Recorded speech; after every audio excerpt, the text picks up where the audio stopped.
Maharaja Jayabaya adalah Raja Kediri, yang memerintah sekitar tahun 1135 sampai 1157. Nama gelar lengkapnya adalah Sri Maharaja Sangmapanji Jayabaya, Sri Warmeswara Madusudana Awatara Nindita, Sutri Singha Parakrama Utungga Dewa. Pemerintahan Jayabaya dianggap sebagai masa kejayaan Kediri. Peninggalan sejarahnya berupa prasasti Hantang 1135, prasasti Talan 1136, dan prasasti Jepun 1144, serta Kakawin Baratayuda 1157. Pada prasasti Hantang, atau biasa juga disebut prasasti Ngantang, terdapat semboyan Panjalujayati, yang artinya Kediri menang. Prasasti ini dikeluarkan sebagai piagam pengesahan anugerah untuk penduduk desa Ngantang, yang setia pada Kediri selama perang melawan Jenggala. Dari prasasti tersebut dapat diketahui kalau Jayabaya adalah raja yang berhasil mengalahkan Jenggala dan mempersatukannya kembali dengan Kediri. Kemenangan Jayabaya atas Jenggala disimbolkan sebagai kemenangan Pandawa atas Korawa dalam Kakawin Baratayuda yang digubah oleh Empu Sedah dan Empu Panuluh. Tahun 1157, nama besar Jayabaya tercatat dalam ingatan masyarakat Jawa, sehingga namanya muncul dalam kesusastraan Jawa, baik zaman Mataram Islam atau sesudahnya, sebagai Prabu Jayabaya. Contoh naskah yang menyinggung tentang Jayabaya adalah Babat Tanah Jawi dan Serat Aji Pamasa. Dikisahkan Jayabaya adalah titisan Wisnu. Negaranya bernama Widarba, yang beribu kota di Mamenang. Ayahnya bernama Gendrayana, putra Yudayana, putra Parikesit, putra Abimanyu, putra Arjuna dari keluarga Pandawa. Permaisuri Jayabaya bernama Dewi Sara, lahir darinya Jayamijaya, Dewi Pramesti, Dewi Pramuni, dan Dewi Sasanti. Jayamijaya menurunkan raja-raja tanah Jawa, bahkan sampai Majapahit dan Mataram Islam. Sedangkan Pramesti menikah dengan Astradharma, yaitu Raja Yawastina, dan kemudian melahirkan Anglingdarma, yaitu Raja Malawapati. Jayabaya turun tahta pada usia tua. Ia dikisahkan moksa di Desa Menang, Kecamatan Pagu, Kabupaten Kediri. Tempat petilasannya tersebut dikeramatkan oleh penduduk setempat, dan masih ramai dikunjungi sampai sekarang. Prabu Jayabaya adalah tokoh yang identik dengan ramalan masa depan Nusantara. Terdapat beberapa naskah yang berisi ramalan Joyoboyo, antara lain Serat Jayabaya Musarar, Serat Pranitiwakya, dan lain sebagainya. Dikisahkan dalam Serat Jayabaya Musarar, pada suatu hari, Jayabaya berguru pada seorang ulama bernama Maulana Ngali Samsujen. Dari ulama tersebut, Jayabaya mendapat gambaran tentang keadaan Pulau Jawa sejak zaman diisi oleh Aji Saka sampai datangnya hari kiamat. Dari nama guru Jayabaya di atas, dapat diketahui kalau naskah serat tersebut ditulis pada zaman berkembangnya Islam di Pulau Jawa. Tidak diketahui dengan pasti siapa penulis ramalan-ramalan Jayabaya. Sudah menjadi kebiasaan masyarakat saat itu untuk mematuhi ucapan tokoh besar. Maka, si penulis naskah pun mengatakan, Kalau ramalannya adalah ucapan langsung Prabu Jayabaya, seorang raja besar dari Kadiri, tokoh pujangga besar yang juga ahli ramalan dari Surakarta, bernama Ranggawarsita, sering disebut sebagai penulis naskah-naskah ramalan Jayabaya. Akan tapi, Ranggawarsita biasa menyisipkan namanya dalam naskah-naskah tulisannya. Sedangkan naskah-naskah ramalan Jayabaya pada umumnya bersifat anonim. Ramalan Jayabaya adalah ramalan tentang keadaan Nusantara di suatu masa pada masa datang. Dalam ramalan Jayabaya itu dikatakan, akan datang satu masa penuh bencana, gunung-gunung akan meletus, bumi berguncang-guncang, laut dan sungai akan meluap.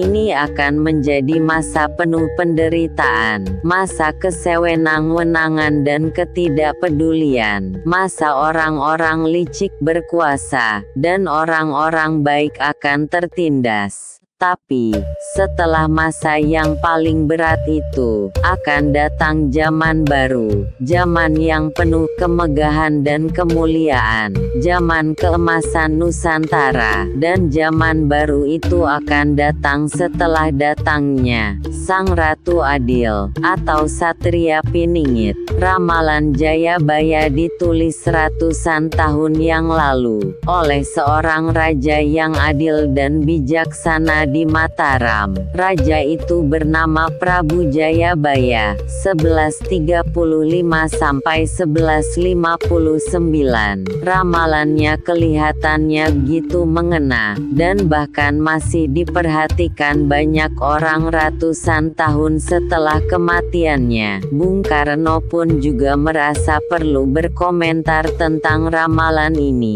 Tuan-tuan hakim, apakah sebabnya rakyat senantiasa percaya dan menunggu-nunggu datangnya Ratu Adil? Apakah sebabnya sabda Prabu Jayabaya sampai hari ini masih terus menyalakan harapan rakyat? Tak lain ialah karena hati rakyat yang menangis itu tak habis-habisnya menunggu-nunggu, mengharap-harapkan datangnya pertolongan, sebagaimana orang yang dalam kegelapan tak berhenti-berhentinya menunggu-nunggu dan mengharap-harap.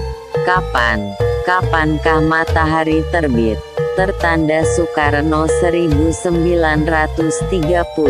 Ramalan Jayabaya ini memang lumayan fenomenal. Banyak ramalannya yang bisa ditafsirkan mendekati keadaan sekarang. Di antaranya, 1. Datangnya bangsa berkulit pucat yang membawa tongkat, yang bisa membunuh dari jauh, dan bangsa berkulit kuning dari utara, zaman penjajahan. 2. Kreto mlaku tampo jaran, prau mlaku ing dhuwur awang-awang.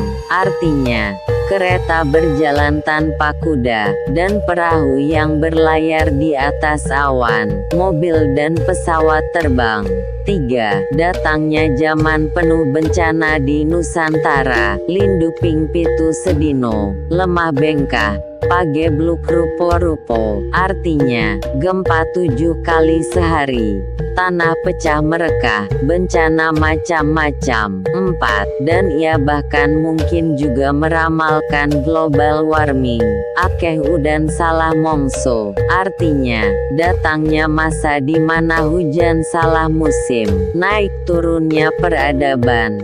Sebenarnya sudah banyak dianalisis oleh para ilmuwan, bahkan sejak ratusan tahun lalu, di antaranya oleh Ibnu Khaldun, Muqaddimah, 1337, Gibbon, Decline and Fall, 1776, Thornby, melalui bukunya A Study of History, atau Jared Diamond. Intinya, manusia atau bangsa bisa berubah, manusia bisa lupa, dan sebaliknya juga bisa belajar. Bangsa bisa bangkit, hancur, dan bisa juga bangkit lagi. Banyak juga teori tentang manusia-manusia istimewa yang datang membawa perubahan di dunia. Orang-orang itu sering disebut Promethean, diambil dari nama dewa Yunani.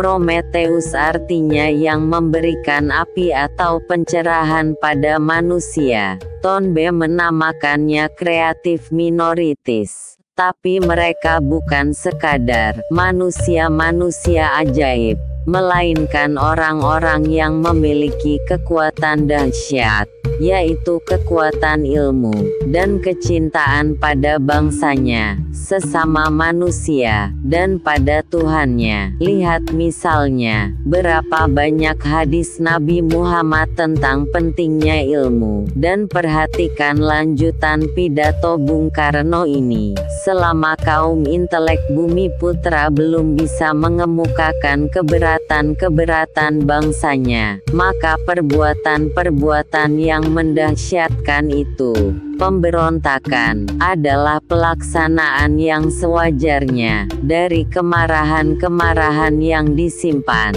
terhadap usaha bodoh memerintah rakyat dengan tidak memperhatikan dengan sungguh-sungguh keinginan-keinginan dan kepentingan-kepentingan mereka. Satria Piningit adalah orang-orang yang peduli pada bangsanya, berilmu tinggi, dan telah memutuskan untuk berbuat sesuatu. Merekalah, dan hanya merekalah yang bisa melawan kehancuran, dan akhirnya membangkitkan peradaban. Di zaman kegelapan, selalu ada saja orang yang belajar. Di antara banyak orang lupa, selalu ada saja orang baik, bahkan walau cuma satu orang. Kadang, kerusakan itu justru membakar jiwanya untuk berbuat sesuatu, belajar, berjuang, berkorban. Seperti Nabi Muhammad yang melihat bangsanya hancur, atau Soekarno yang melihat bangsanya diinjak-injak. Mereka lalu berjuang menyelamatkan bangsanya. Promethean, Ratu Adil yang mendatangkan zaman kebaikan. Ramalan Jayabaya mungkin bisa dipahami secara ilmiah, bahwa manusia dan peradaban memang selalu bisa bangkit, hancur, dan bangkit lagi. Dan mungkin karena Jayabaya menyadari manusia bisa lupa, dia sengaja menulis ini sebagai peringatan, agar manusia tidak lupa. Dan itulah satu tanda kearifan Sang Prabu Jayabaya. Mungkin, ini juga dorongan pada manusia agar selalu berbesar hati, optimis, bahwa di saat yang paling berat sekalipun, suatu hari akhirnya akan datang juga masa kesadaran, masa kebangkitan besar, masa keemasan Nusantara.